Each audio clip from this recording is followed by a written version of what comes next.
Imagine waking up tomorrow morning, and everything you thought you knew about destiny, connection, and the trajectory of your life suddenly feels like a carefully constructed lie you've been telling yourself for years. Picture this. You're standing in line at a coffee shop, scrolling through your phone, living in that familiar bubble of routine and predictability that has become your existence. The same thoughts cycling through your mind, the same conversations waiting for you, the same version of yourself that you've been carrying around like worn-out clothes that no longer fit. And then, in a moment so ordinary it's almost insulting to the magnitude of what's about to unfold, someone walks into your peripheral vision. But here's what nobody tells you about these moments. They don't announce themselves with fireworks or orchestral swells.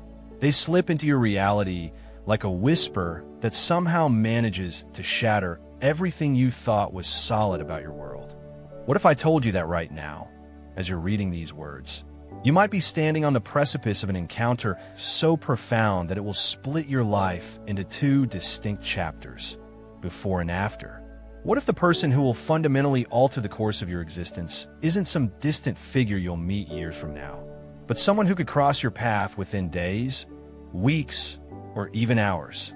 The unsettling truth is this.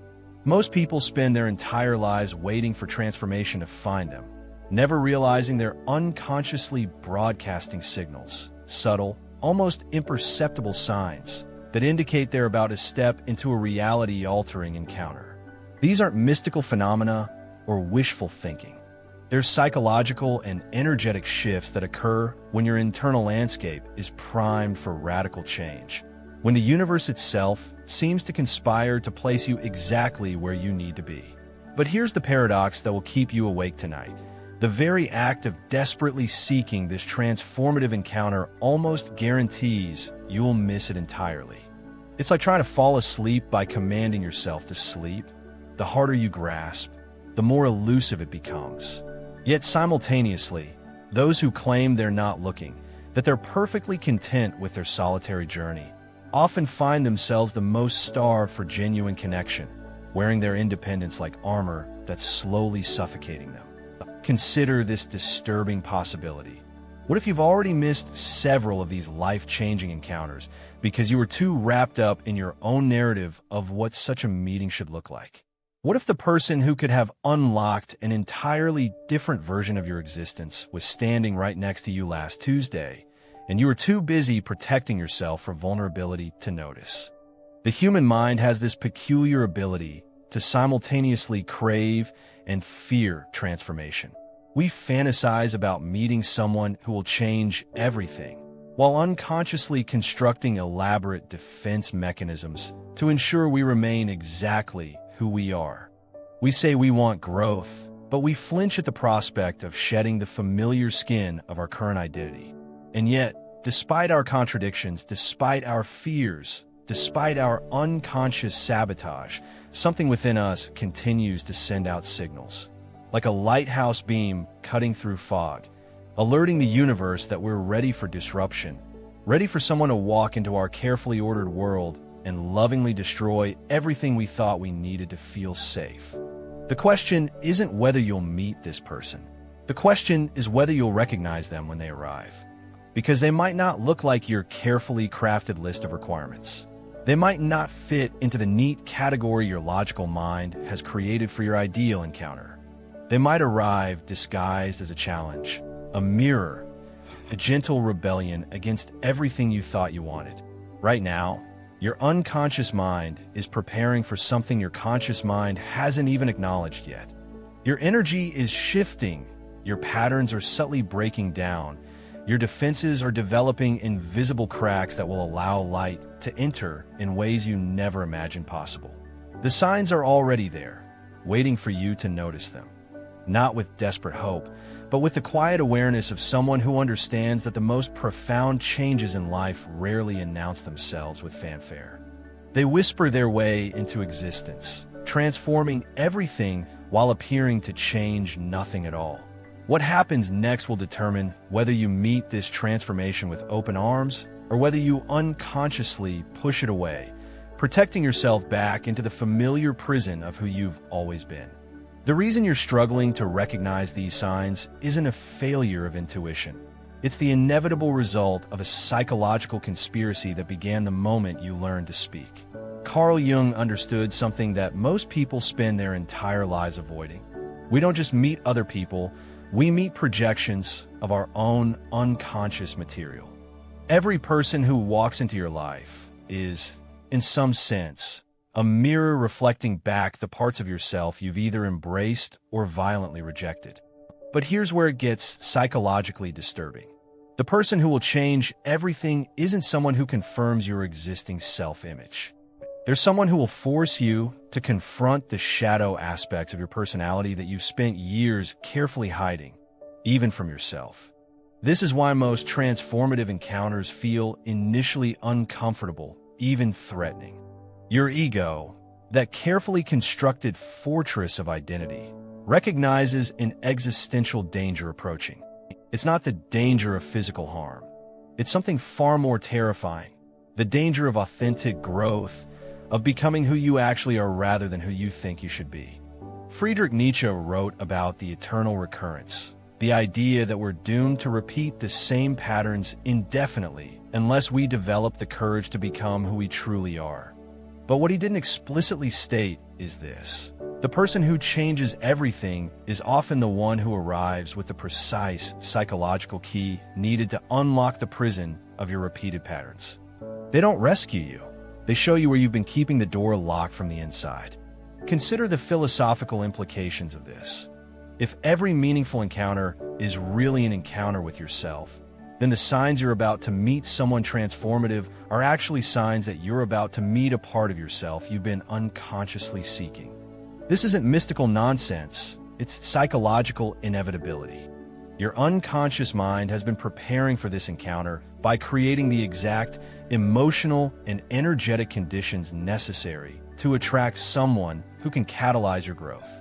Arthur Schopenhauer understood that human beings are driven by an unconscious will that operates far below the level of rational thought. This will doesn't care about your comfort, your plans, or your carefully constructed ideas about what your life should look like. It cares only about growth, about pushing you toward your fullest potential, even if that process feels like psychological death. The hidden problem is that most people have been conditioned to mistake comfort for happiness, familiarity for love, and predictability for security. From childhood, you've been taught to seek environments that confirm your existing worldview rather than challenge it. You've learned to surround yourself with people who make you feel safe rather than people who make you feel alive. And now, as an adult, your entire social and romantic infrastructure is designed to prevent exactly the kind of encounter that could transform your life. This is what Jean-Paul Sartre meant when he wrote about bad faith, the unconscious decision to pretend you have no choice when you actually have infinite choice. You tell yourself you're looking for love, for connection, for someone special, but what you're actually doing is maintaining elaborate psychological defenses designed to ensure that no one gets close enough to threaten the familiar story you've been telling yourself about who you are. Viktor Frankl discovered in the concentration camps that human beings can survive almost any external circumstance as long as they maintain a sense of meaning and purpose. But what most people don't realize is that meaning and purpose aren't things you find. They're things you create through the courage to engage authentically with whatever life presents to you. The person who changes everything isn't someone who gives your life meaning. There's someone who reveals the meaning that was already there, waiting for you to become brave enough to claim it. The psychological roots of this problem run deeper than individual conditioning. We live in a culture that has systematically disconnected us from our intuitive wisdom, from our ability to recognize the subtle energetic signatures that indicate when something significant is about to unfold. We've been taught to trust only what can be measured, quantified, and rationally explained, while simultaneously being starved for experiences that transcend rational understanding. Aldous Huxley wrote about the doors of perception, the idea that most people live their entire lives with their awareness artificially narrowed, missing the profound interconnectedness that surrounds them at every moment. The signs that you're about to meet someone transformative aren't supernatural phenomena. They're natural patterns that become visible only when you develop the courage to expand your perception beyond the narrow bandwidth of everyday consciousness. But here's the most psychologically unsettling truth. Your unconscious mind already knows exactly who this person is, what they look like, and when they're going to appear. The part of you that exists below the level of rational thought has been orchestrating this encounter for years, creating the precise circumstances necessary to bring you together. Your conscious mind, meanwhile, remains blissfully unaware, continuing to operate under the illusion that your life is a series of random events rather than a carefully choreographed dance between your deepest needs and the universe's infinite capacity to respond to them. The real question isn't whether you're ready to meet this person. The question is whether you're ready to acknowledge that they're already on their way. Right now, as you continue through your daily routines, something invisible is happening to your neural pathways, something that will determine whether you recognize the most important person you'll ever meet or whether you'll walk past them as if they were just another stranger in the crowd. Neuroscientists have discovered that the human brain processes approximately 11 million bits of information per second, but your conscious mind can only handle about 40 bits. This means that 99.9996% of reality is happening below the threshold of your awareness. The person who will change everything might have already made eye contact with you 3 times this week, but your brain, overwhelmed by the flood of stimuli and locked into familiar pattern recognition, filtered them out as irrelevant background noise. Here's the neurological truth that will disturb you. Your brain is literally wired to miss transformation. The reticular activating system, the part of your brain responsible for determining what deserves your attention, is programmed to notice only what it considers familiar or immediately threatening. Anything that doesn't fit into your existing categories of experience gets discarded before it even reaches your conscious awareness. This biological defense mechanism, designed to keep you alive in a dangerous world, now keeps you trapped in a prison of missed opportunities. But the consequences go deeper than missed connections. Every time you fail to recognize a significant encounter, your unconscious mind begins to adapt, lowering its expectations, tightening its filters, becoming increasingly convinced that transformation is something that happens to other people, not to you. You develop what psychologists call learned helplessness about love, about connection, about the possibility that your life could be fundamentally different than it is right now. This psychological adaptation creates a feedback loop that becomes increasingly difficult to break. You stop sending out the subtle, energetic signals that indicate availability for profound connection. Your body language becomes more closed, your eye contact more guarded, your conversations more superficial. You begin to radiate the energy of someone who has given up hope, and the universe, being infinitely responsive to the vibrations you emit, begins to mirror that energy back to you. The cultural conditioning makes this even more insidious. We live in a society that has commodified love, turning authentic connection into a product to be consumed rather than an experience to be created. Dating apps train your brain to evaluate potential partners based on curated photographs and carefully crafted profiles, destroying your capacity to recognize the subtle, indefinable qualities that actually determine compatibility. You learn to make split-second judgments based on superficial criteria, completely bypassing the deeper intuitive processes that could guide you toward truly transformative encounters. Social media compounds this psychological damage by creating the illusion that everyone else is experiencing the kind of profound connections that seem to elude you. You scroll through endless photographs of couples, reading captions about soulmates and destiny, unconsciously programming your mind with unrealistic expectations about how love should look, feel, and unfold. Meanwhile, the quiet, authentic moments of connection that actually change lives remain invisible, too subtle and personal to be packaged for public consumption. The economic structure of modern life creates another layer of consequences. You're so busy managing the demands of survival, career advancement, financial obligations, social expectations, that you move through the world in a state of chronic stress and distraction. Your nervous system remains locked in fight or flight mode, making you psychologically unavailable for the kind of vulnerable, present-moment awareness required to recognize someone truly significant. This constant state of hypervigilance doesn't just affect your ability to connect with others. It fundamentally alters your relationship with yourself. You lose touch with your own intuitive wisdom, your natural capacity to sense when something important is happening. You begin to trust external validation more than internal knowing, seeking advice from friends, family, and self-help experts instead of developing the confidence to recognize truth when it appears in your own experience. The most devastating consequence is what happens to your identity over time. You begin to construct an increasingly elaborate story about why you haven't met the one, why you're destined to remain alone, why transformation is something that happens to other people but not to you. This story becomes so psychologically compelling that you unconsciously begin to behave in ways that ensure it remains true. You sabotage potential connections before they can develop. Choose partners who confirm your negative beliefs about yourself, or withdraw from social situations where meaningful encounters might occur.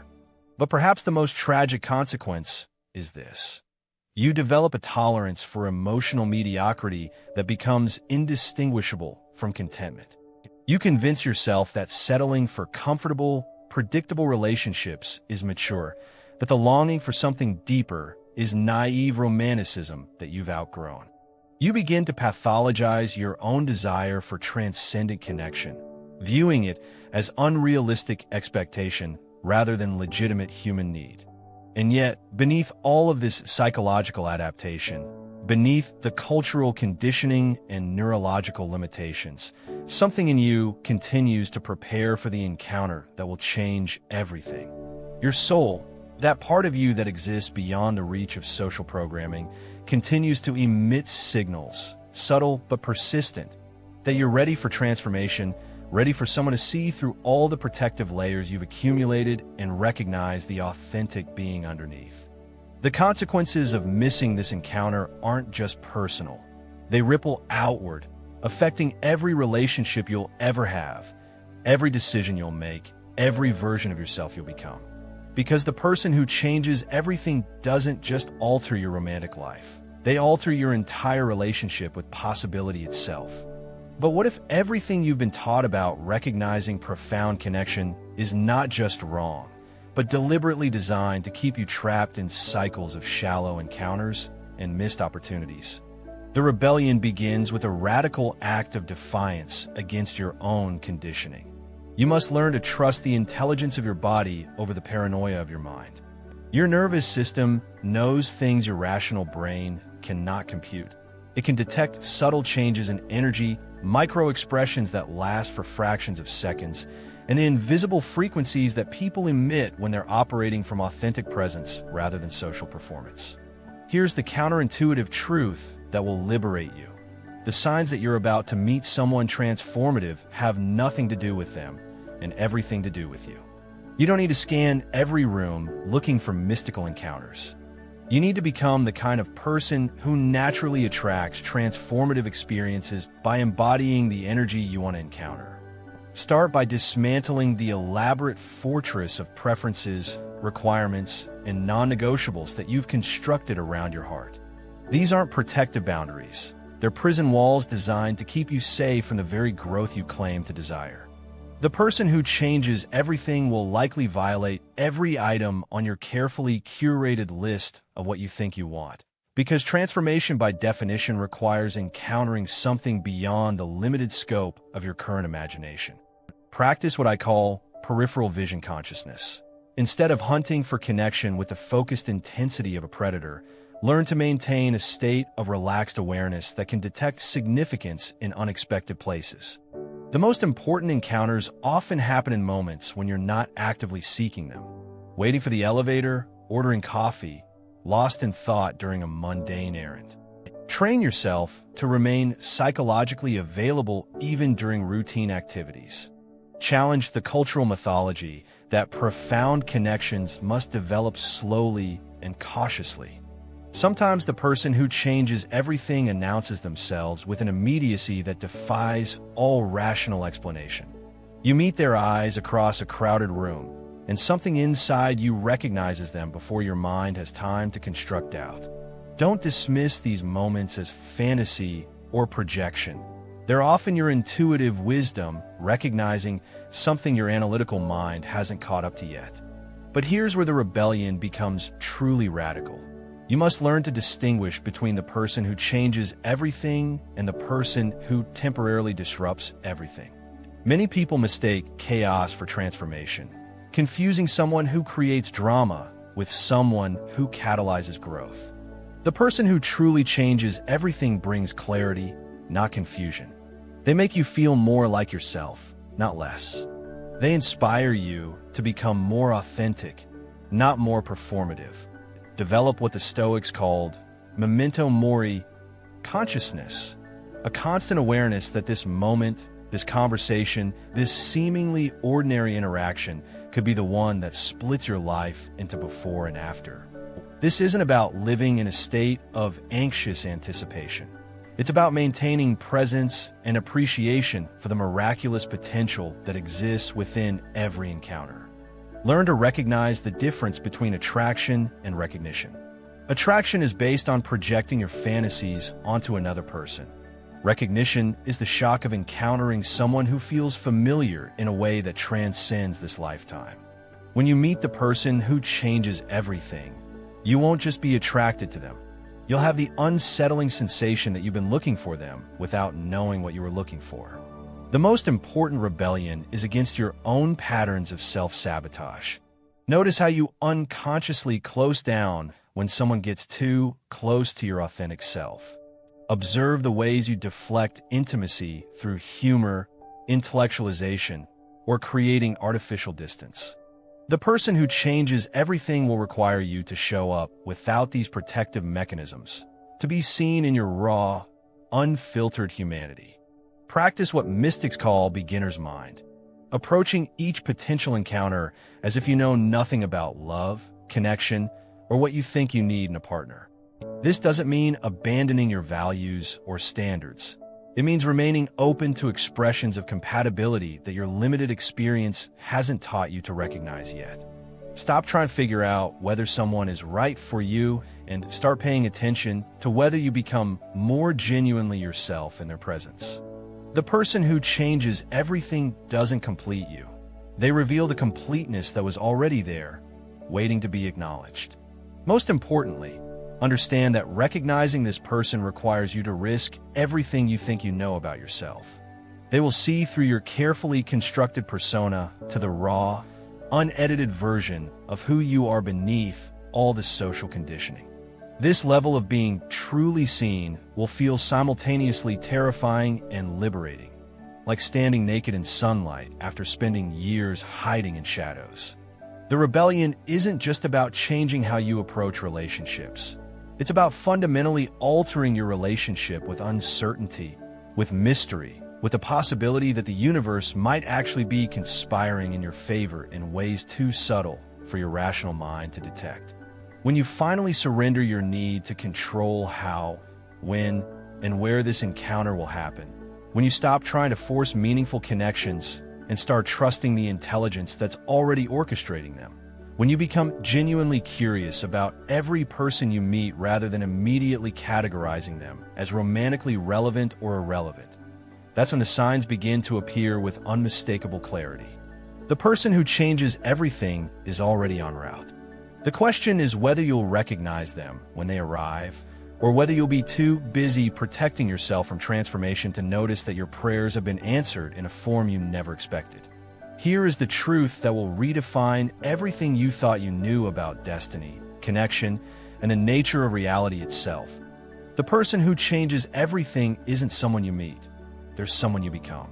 Every profound encounter is actually an encounter with a future version of yourself that you haven't had the courage to embody yet.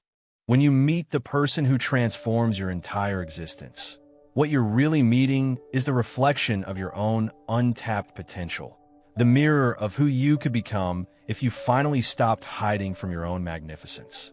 This is why these encounters feel like recognition rather than discovery, why they carry the strange sensation of remembering something you never knew you had forgotten.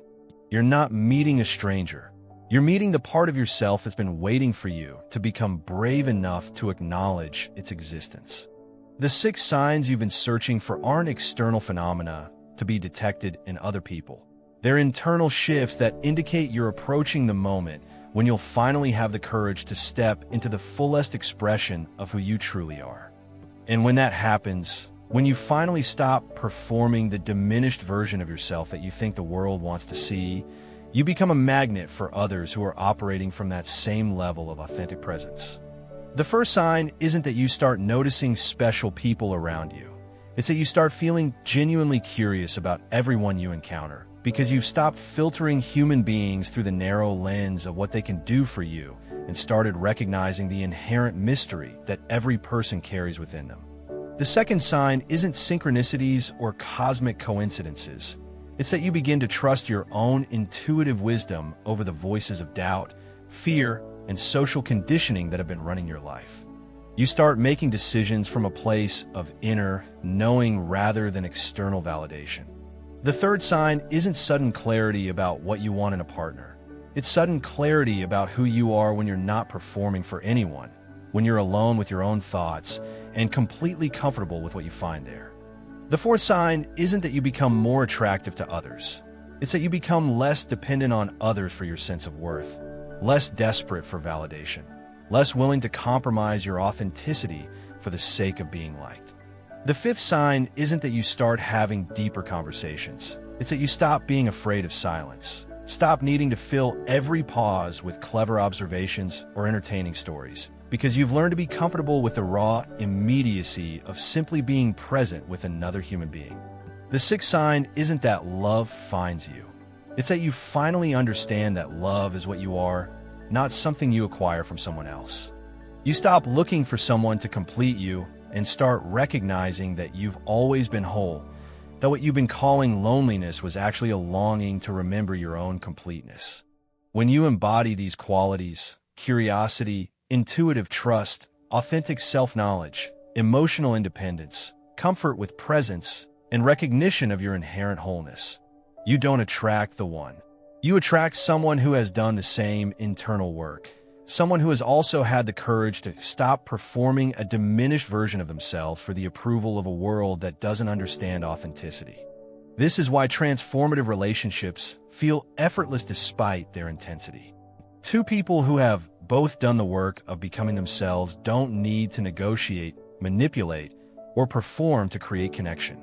They simply recognize each other, like two lights in the darkness acknowledging their shared luminosity. The ultimate revelation is this. You've been searching for someone to change your life when what you really needed was the courage to change your own relationship with life itself.